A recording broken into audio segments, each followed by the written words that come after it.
penúltima edición do Corresán de Santiago desenvolveuse o pasado día 15 de setembro baixo un extraordinario tempo e unha nutrida participación de atletas.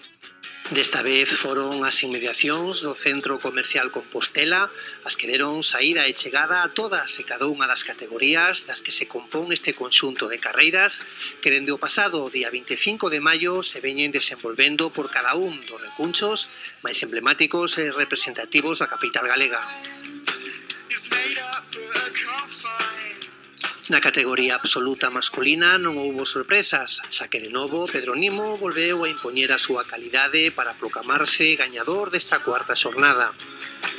Si en troques houbo máis emoción no resto das posicións, en as que un loitador Miguel Otero do Celta faríase ca segunda posición, seguido polo atleta do Milladoiro Roberto Caneda a 6 segundos.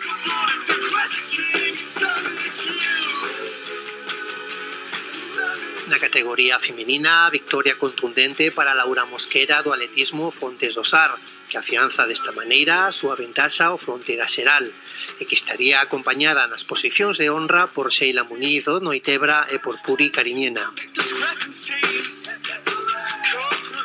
Hola, buenos días. Soy Laura Mosquera, soy atleta del Fontes do Sar y estos son mis dos hijos que también corren en el atletismo Fontes do Sar. Acabamos de terminar la cuarta carrera del circuito del Concello de Santiago, el circuito Corresán. Esta carrera del hipercor se caracteriza por los cambios de ritmo. Son todos subidas y bajadas y además coincide justo a la vuelta de vacaciones, donde uno normalmente realiza ciertos excesos en cuanto a comida, falta de descanso y demás, lo cual lo he padecido sobre todo en la segunda de las subidas de cada vuelta. He acabado en primera posición, con lo cual espero mantener el primer puesto que llevo en el circuito Corresán del Concello de Santiago, a falta de la última carrera que tendrá lugar el 13 de octubre en la Ciudad de la Cultura. Es un circuito que tampoco conozco, pero bueno, que espero mirar con detalle para poder seguir manteniendo esta primera posición. Antes de acabar, quería dar las gracias al Concello de Santiago por esta iniciativa que cada año coge más adeptos y sobre todo, bueno, porque demuestra así ser un concello realmente comprometido con el Plan Galicia Saludable de la Xunta de Galicia. Y nada más, mucha suerte a todos en la siguiente carrera y nos vemos en la Ciudad de la Cultura. Hasta luego.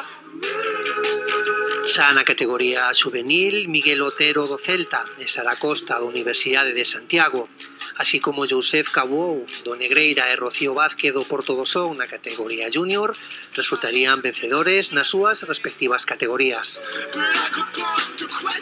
Por último, Marcos Oro e Eva Barcela completarían os gañadores na categoría promesa. Unha vez completada esta cuarta xornada, as clasificacións van da seguinte maneira na categoría feminina.